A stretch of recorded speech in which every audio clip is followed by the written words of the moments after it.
Hey everybody, welcome back to Tim Travels. It's Terry, your host. So I am coming to you from Anderson, Indiana. And before I update you on like what my schedule has been, I wanted to share with you a little history and a little some things I've learned. So it just so happens that today, August 22nd, is my 30th wedding anniversary, the big 3-0. And let me show you a picture that my wife and I that was taken recently.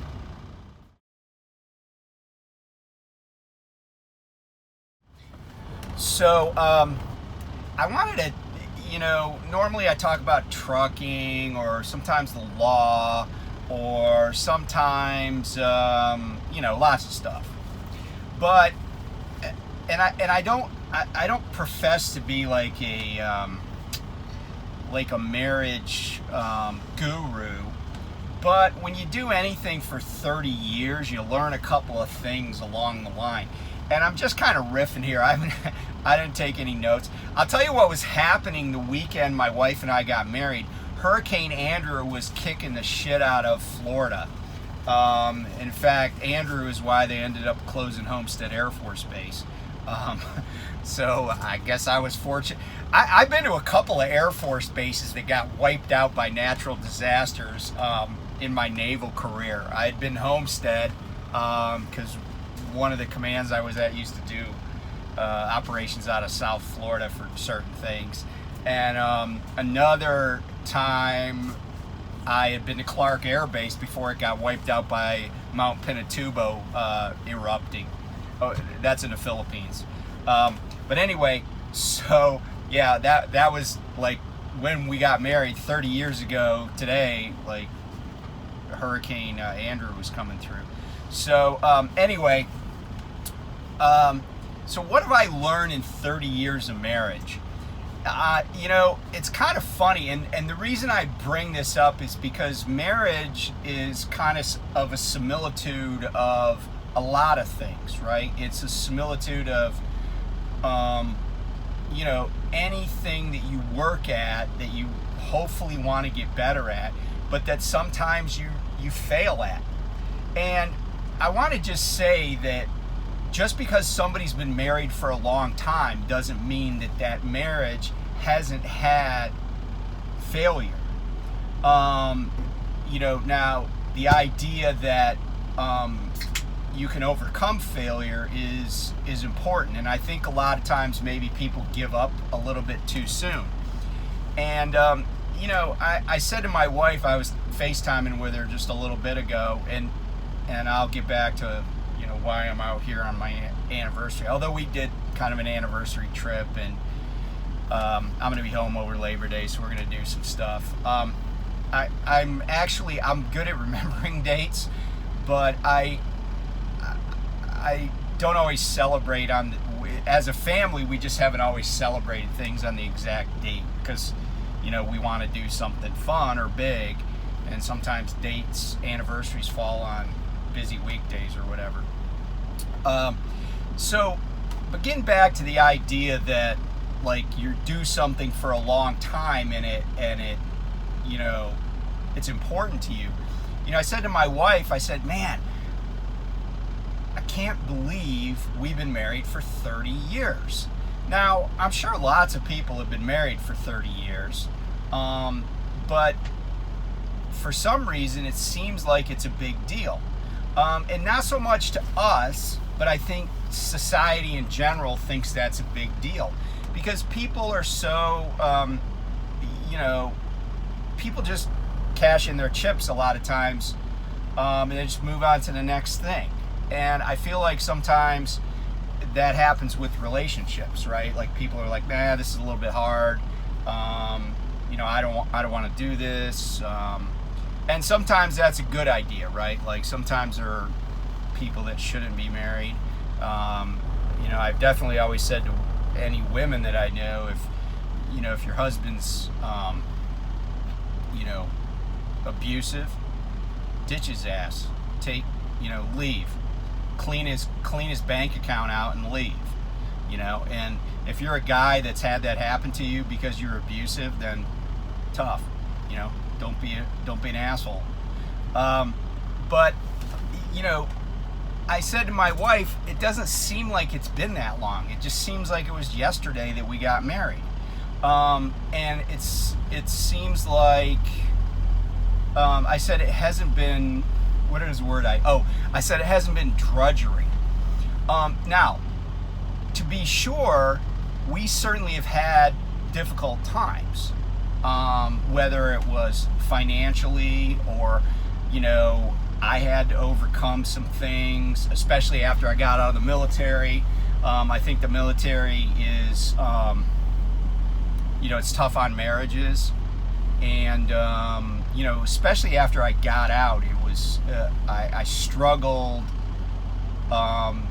just knowing kind of what my purpose was. And I've tried really hard to change. I've tried really hard to say, to be more receptive to what my wife was telling me. And candidly, if I'd have listened to her, about a lot of things a lot earlier in my marriage would have been even better. And I would have been even happier. But I'm going to tell you a couple of things that I've told young folks, people that worked for me that were going, getting ready to get married or whatever. The first thing I said, and I still believe this, and I say this to my, I've said this to like Brittany and I, one of the things that we like to do is when we're just hanging out, the two of us, we like to watch Say Yes to the Dress. And we critique the dresses and the brides, and then if there's family members that are being too pushy or thinking it's about them, we criticize them and we shame them in our living room. But one of the things I've always pointed out to people is don't confuse a wedding and a marriage.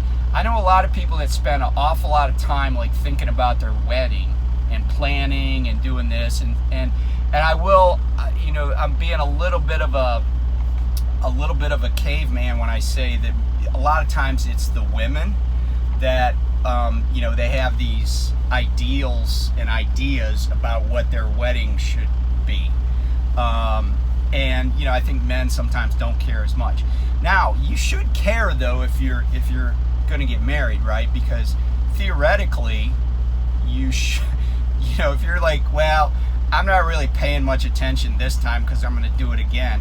I mean, you probably shouldn't get married. And by the way, I had a friend who has a twin sister, and my friend was like, hey, and this is a gal I kind of dated, but we weren't too serious. But her twin sister got married to a guy that she knew at the day of the wedding, and even actually before the wedding, that things were not going to work out. Like it was already that bad. But she didn't have the courage to say anything to anybody about it. And by the way, this is a family where plenty of money was spent, a lot of money. And they were like separated within like a month. If you're in that situation, don't do it. Just call it off. Tell people, hey, sorry, things didn't work out. But have that courage. But the other thing that I've told young people, or people that are getting married, especially men, be willing, if you want to have a successful marriage, be willing to be wrong. And what I mean by that is this: there are going to be times when you're just certain that what you're thinking and what you want to do or what you did was in no way, shape, or form incorrect or wrong. But sometimes you have to say, it doesn't matter whether I was right or wrong. All I want to do is make sure that I am listening and, I see the other person's point of view.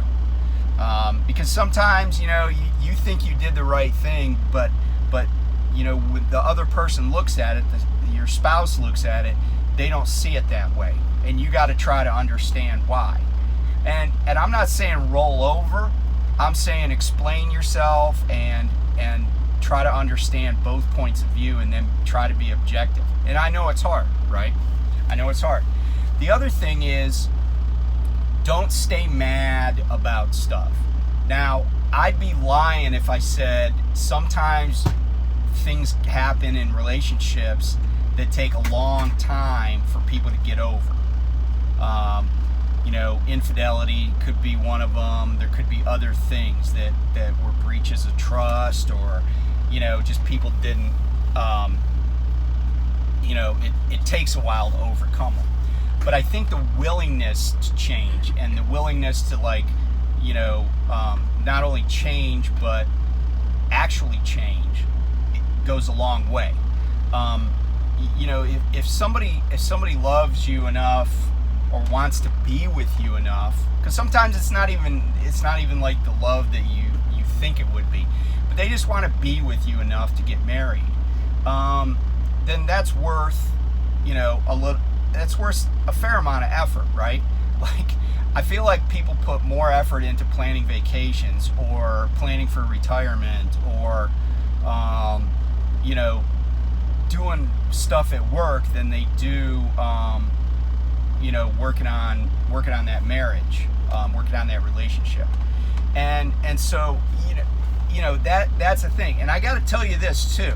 This and I hope this is true with lots of people. But and I know other couples have mentioned this, but I find my wife to be more attractive than when we got married. When we got married, I was like, yeah, I like her. She's pretty. She's smart. She's kind of fun.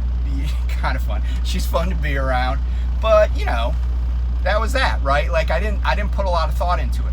I have way more respect, and admiration, and just attraction, than I did 30 years ago. When I was a young guy. And if that's something you look forward to, that's it's worth working for. The other thing too is I was a chief petty officer in the United States Navy, right? I didn't think there was anything I couldn't do. And if guys that have been in the military, it was like one time, even just a few years ago, this woman was like, she wanted to use the erg at the YMCA, and I was in there. It was pretty early in the morning. It was an older woman, and she said, "Well, how far are you gonna row?" And I said, like 5,000 meters, and she was like, "Oh, well, that's gonna take you. I'll come back." You know what I told her? I said, I can't remember what I was doing that in, but let's say it was like I knew I would finish in under 21 minutes, right? And she's like, "Oh, well, I'll be back in like an hour." I'm like, "I'll be finished in less than 25 minutes." She's like, "Really?" She goes, "Well, why do you think that?" I say, "Because I was a chief petty officer in the United States Navy, and I just know that that's how it's going to go down." And so, I wasn't a guy that lacked in confidence. But the thing is, right, like, I discovered in the course of my life, in the course of being married, that there's a lot of stuff that my wife is way better at. And she's talked me off a ledge a few times, probably more than a few times. And sometimes when I'm just angry or frustrated or feeling defeated, she's been the person that's bucked me up and said, "Hey, it's okay. Don't worry about it, And I just really appreciate that, because she's not only been my wife and my partner, my co-parent, whatever you want to say, but she's also been like my best friend, and she hasn't let me down. She doesn't let me down. I don't always get my way. She doesn't always say what I want her to say, but that's okay, because that's really what you need in a partner. So anyway, I hope that resonates with somebody. But anyway, I'm just grateful for her, and I'm grateful for our association. I'm grateful that we've been together this long. It's being and by the way, I have no illusions at all about the fact that just because we've been married 30 years doesn't mean that we're going to stay married. I knew a woman, I was working at a law firm, and I knew her fairly well. She was, she worked at my firm. It was a decent sized firm. And I went to her office one day, like I did periodically, to get some stuff. And, she was just like, and we would chit chat a little bit. And one day I go in, it was a Friday too, I remember it distinctly. And she says, "My husband told me this morning he's leaving me." And I said, "Oh, that's horrible." She goes, "Can you believe it? After 40 years of marriage, he said he doesn't love me anymore."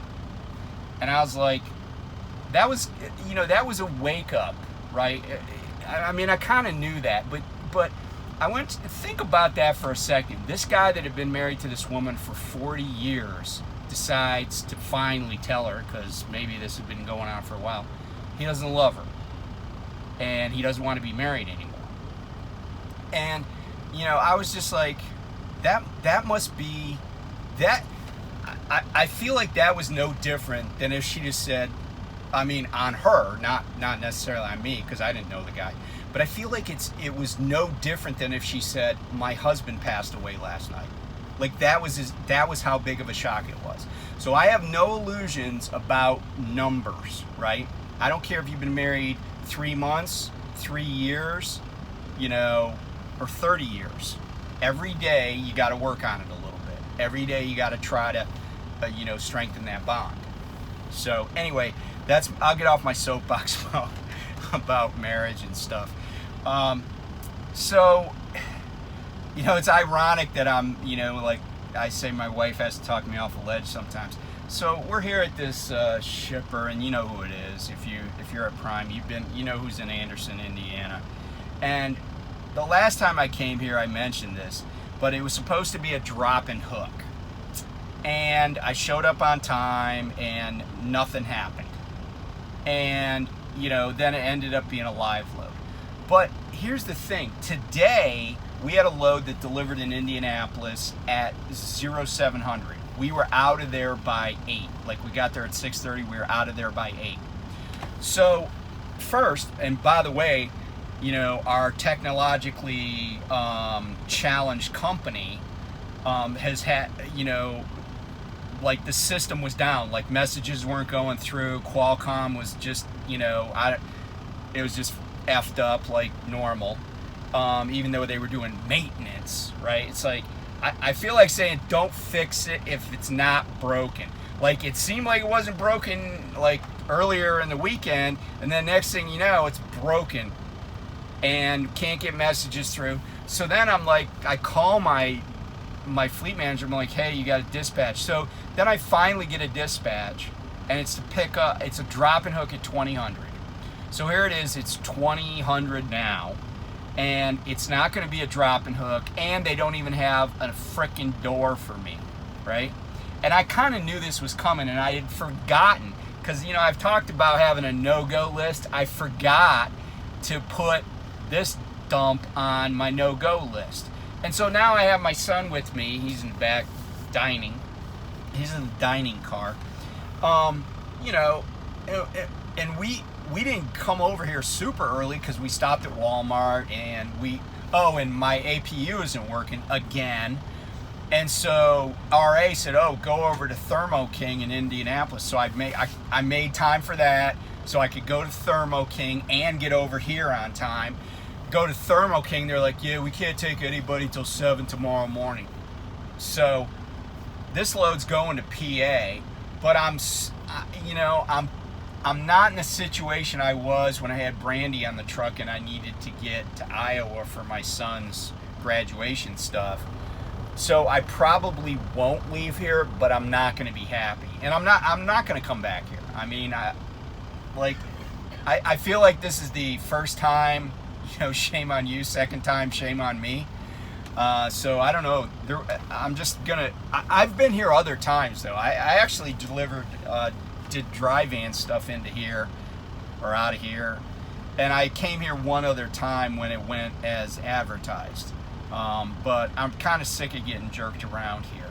I'd rather go to a place I haven't been jerked around at before, which sounds weird, but it's to me it's kind of it's a new adventure, and I'm sick of an old adventure that keeps turning out wrong. So anyway, yeah, we'll get this load. I mean, it doesn't have a huge deadline. I mean, it's got to be in PA on Wednesday, so we got plenty of time to get it there. But it's just the idea of the whole thing that, like, sales is telling me one thing and it's never that way. It's like I'm not really here for that. So anyway, sorry for that little rant, but I was trying to tell my son patience is a super important tool for truck drivers. But I don't have any problem being patient, but don't tell me something is blue when I can see it and it's red. That's kind of how I feel about that. So if you were like, oh hey, it's a live load, I'd be like, okay, it's a live load, who knows how long I'll be there. But don't tell me it's a drop and hook. So anyway, thanks for tuning in, and thanks for listening to my personal history, and we'll talk to you soon. Bye.